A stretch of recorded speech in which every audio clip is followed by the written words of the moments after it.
Bonjour. J'avais envie de parler de cette nouvelle lune qui a démarré ce lundi, de l'éclipse solaire qui a été concomitante à cette nouvelle lune, et aussi de cette période qui a suivi l'équinoxe du printemps et Pâques. Tous ces points mis à bout me font penser à un feu d'artifice. Et à un feu d'artifice qui est sur multiples couleurs. Peut-être vous le sentez, d'une manière ou d'une autre, que c'est électrique dans l'air, que c'est électrique en vous, et que cette électricité apporte parfois un certain inconfort, et autrefois des moments d'excitation, d'intensité, de force, d'enthousiasme. Et c'est une bonne nouvelle, car vous êtes en plein dans le ressenti des énergies de cette nouvelle lune, qui va durer normalement 14 jours, mais qui est une énergie profondément transformatrice pour les mois, les années à venir. C'est la raison pour laquelle je m'adresse plutôt par vidéo que par texte, parce que ça m'a semblé suffisamment intéressant d'essayer de vous le faire ressentir de cette manière-là. La particularité majeure de cette période, c'est l'ouverture à soi. Oui, je sais, c'est pas nouveau, mais c'est les énergies qui renforcent, qui vont aller nous chercher là où on n'est pas encore assez ouvert à soi-même, et au contraire qui vont nous dynamiser, nous téléporter vers cette ouverture à soi. Je suis, c'est le soi, c'est ce que l'on est. Et dans cette sensation d'être je suis, il y a être présent à soi, c'est-à-dire simplement être dans la joie de l'instant, mais aussi dans la difficulté de l'instant, dans le ressenti physique de tous les sens, dans la partie émotionnelle, dans le rapport à l'autre, dans les éléments. Ici, il y a le vent qui souffle fort aujourd'hui, qui est présent, le soleil, la pluie, l'herbe verte du printemps, les fleurs qui sont en train d'éclore, les oiseaux. Être présent, c'est tout ressentir progressivement par un simple regard intérieur et extérieur.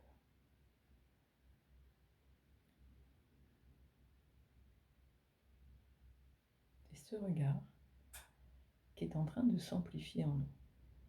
Et c'est grâce à ce regard que l'on va pouvoir offrir qui l'on est. Et dans cette période, je vous invite à offrir le meilleur de vous. Mais vraiment le meilleur de vous-même. Ce que vous pouvez offrir aujourd'hui, tel que vous êtes. Car ces cadeaux que vous vous offrez en même temps, ils vous reviennent multipliés dans ces énergies. Et en plus, plus vous vous reconnectez à ce que vous êtes, parce qu'en offrant, vous vous connectez à la profondeur de qui vous êtes, plus vous l'offrez, et plus vous allez le ressentir et l'amplifier en vous. C'est la raison pour laquelle je voulais vous parler aussi d'un autre point plus délicat de cette période. Parce qu'il y en a, et vous le savez, pour la plupart d'entre vous. Celles qui, par exemple, se sentent physiquement fatiguées, ou même un certain nombre de maladies en cours qui se sont peut-être réveillées davantage, des douleurs, ou des émotions, des situations qui ont l'air de se répéter, ou de prendre une amplification.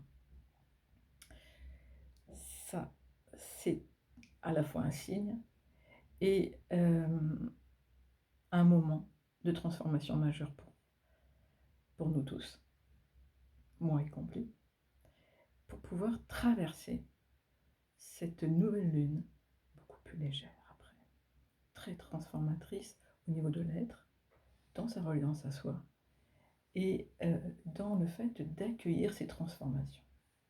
Il se peut qu'il y ait un certain nombre de chutes karmiques qui arrivent. Et je voulais vous en parler parce que ça peut être très effrayant quand on n'a pas l'habitude, ou ça peut être même fatigant quand on en a beaucoup l'habitude. Je vais vous donner un exemple personnel pour ne pas généraliser.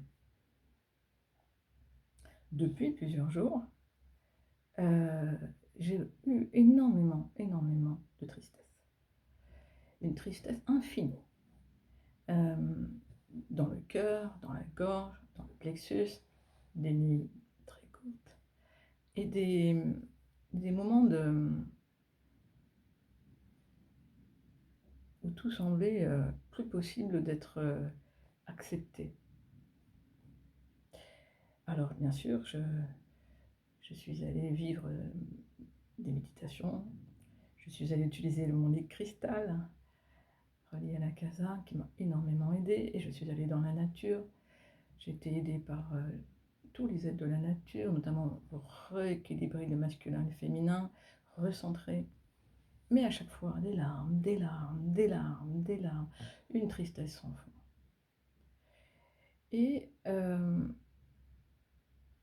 j'ai fait un voyage intérieur pour essayer de savoir ce qui se vivait. Dans ce voyage que j'ai ressenti, une vie karmique où j'étais une enfant assez jeune, 12 ans environ, qui habitait vers Lyon et qui avait un lourd secret. Vraiment un lourd secret. Et c'est la première chose que j'ai sentie dans la vie en arrivant dedans. Il y a un lourd secret, mais je n'ai pas le droit de le dire, ma mère m'a interdit de le dire. Du coup, j'essaye de ne pas dire le secret, mais il y a un moment donné où je ne peux pas ne pas le dire. Et je suis à l'église, au catéchisme. Et là, comme ça, je ne sais plus pour quelle raison, peut-être par orgueil ou par stupidité inconsciente, je dis, moi, je suis juif. Je ne savais pas ce que ça représentait. Je ne le savais pas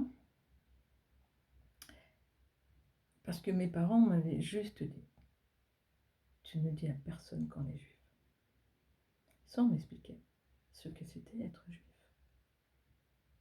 ni ce qu'il y avait vraiment d'important là-dedans. J'ai été renvoyée du catéchisme et de l'église. Et j'ai pas osé le dire d'abord à mes parents, j'étais très effondrée, beaucoup de culpabilité, mais aussi d'incompréhension. Mais évidemment, alors mes parents étaient tisserands. Et les clients leur ont dit, donc il a bien fallu que je m'explique face à ma mère et à mon père. Et ils ont été, ma mère, extrêmement anéantie. Parce qu'ils avaient déjà fui à cause qu'ils étaient juifs. Un lieu dont je ne me rappelais pas. J'étais peut-être sans doute trop petite. Ils avaient du tout recommencer leur vie dans cette ville de Lyon. Et ils avaient choisi de s'installer dans un quartier qui n'était pas celui des Juifs, parce qu'ils ne voulaient plus de persécution.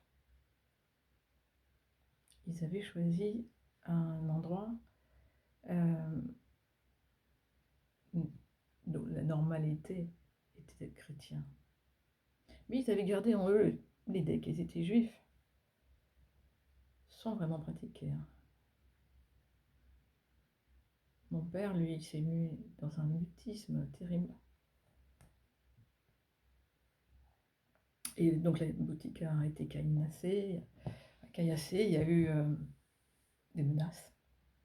On a dû fuir. On a dû fuir, on a emporté les bouts de tissu qu'on pouvait. On est allé jusqu'à Villeurbanne.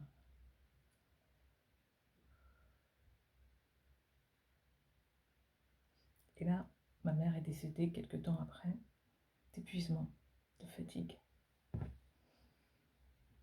Mon père s'est mué dans un mutisme encore pire. Et moi, jeune fille, j'ai dû travailler. Alors, je connaissais le métier de tisserand. Je me suis fait embaucher ailleurs, chez des gens.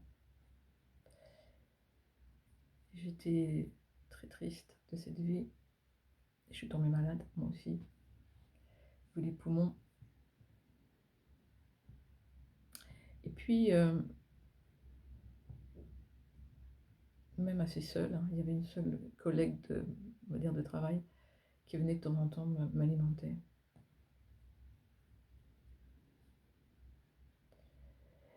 Et puis je suis décédée. Et puis quand je suis décédée, ce que j'ai vu, parce que c'est intéressant quand on fait un voyage karmique sur une de ces vies, c'est d'aller savoir la leçon de vie derrière. Et donc je suis allée, je suis montée quoi, et il y avait un être de lumière qui était là, un être très lumineux. Et j'étais très étonnée. Je lui dis mais moi, j'ai plus de religion, ni chrétienne ni juive, pourquoi t'es là?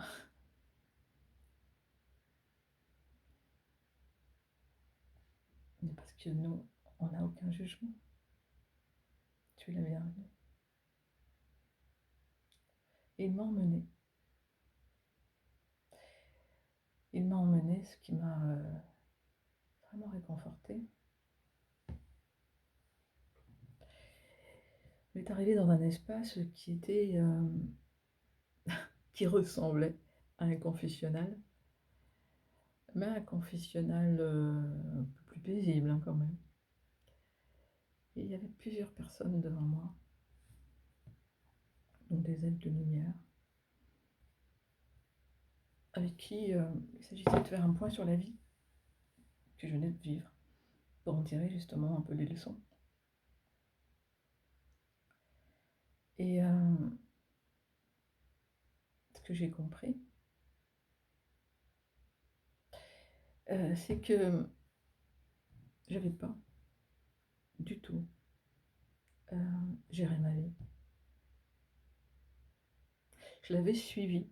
Je savais que j'avais suivi tout ce que les uns et les autres m'avaient dit de faire. Et que le secret que j'ai pas pu garder. Et là, c'était un point positif dans cette vie, de ne pas avoir gardé ce secret, qui ne m'appartenait pas en fait, de porter à ce point. Mais la réalité, c'est que je n'ai pas su quoi faire de cette vie. Alors j'ai demandé, mais alors, qu'est-ce que j'aurais pu faire d'autre, finalement? Est-ce que j'avais vraiment d'autres options? Oui, il y avait d'autres options. Et dans ces options, il y avait notamment, par exemple, de choisir la religion chrétienne, clairement. Ou de choisir la religion juive, ou d'aller au moins la contacter. Parce qu'il y avait un immense vide intérieur spirituel en moi.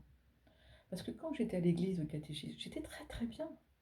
Je sentais vraiment quelque chose d'agréable en moi. Quelque chose qui avait un sens dans ma vie en fait. Et là tout d'un coup, tout n'était pas possible. Tout n'était interdit. Et tout ne dépendait plus de moi. En plus, en tout cas, je ne savais pas comment faire. Et donc oui, c'est vrai, j'aurais pu choisir une de ces deux religions. J'aurais pu aussi tout simplement peut-être m'intéresser à autre chose. Mais à l'époque, je ne savais vraiment pas ce que c'était. Puis j'aurais pu aussi quitter mes parents. Parce que j'aurais pu ne pas choisir de partir. En fait, ce qui est intéressant dans cette vie, c'est que j'étais pas créateur de ma vie.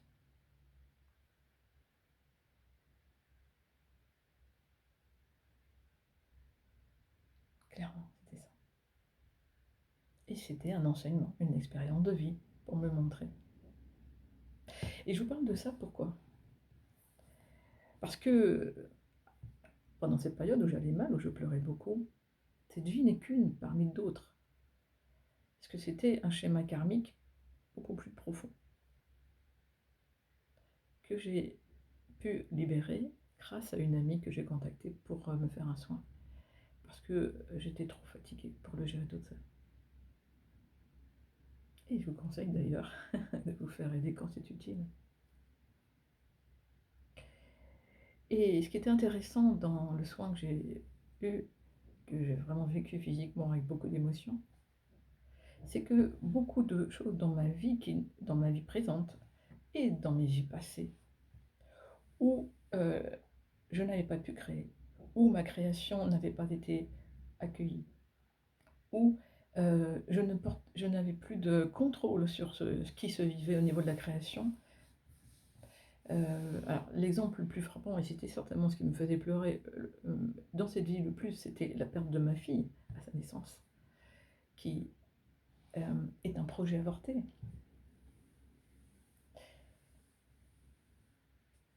Mais qui était en même temps le début d'un autre projet dans ma vie, long projet de guérison pour toutes les femmes et tous les enfants disparus. C'est ça, cette période que nous vivons. Alors chacun a bien sûr d'autres possibles peut avoir des points karmiques particulièrement différents. Mais c'est juste pour vous faire comprendre ce qui suit. Mais la bonne nouvelle, c'est qu'il y a aussi des karmas positifs et lumineux qui s'amènent. Notamment de retrouver ses dons, retrouver ses qualités, retrouver ce qui a été acquis dans d'autres expériences de vie, positivement. Et ça, vous pouvez le vivre aussi. C'est pas un paradoxe, les deux sont possibles.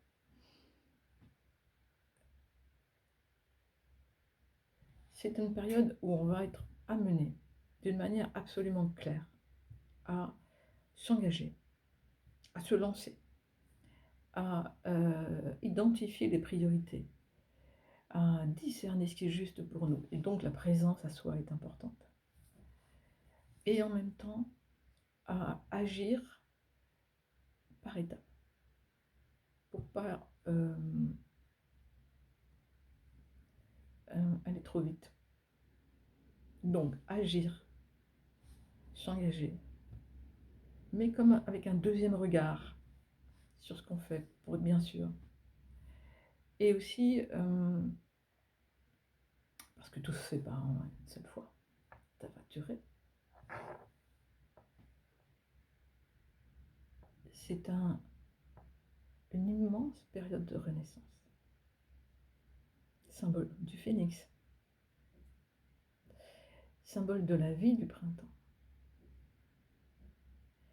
Et même si des situations, des relations, des difficultés vont rejaillir, qui viennent de se passer ici, ou d'autres, ou l'ensemble, en les vivant en conscience, comme j'ai essayé de vous l'expliquer un tout petit peu, vous allez pouvoir vous alléger d'une manière considérable pour toutes les années à venir. Ça vaut la peine. On est dans un changement de fréquence vibratoire majeur. Et je vous souhaite la meilleure période possible de créativité, de transformation, de conscientisation et d'être.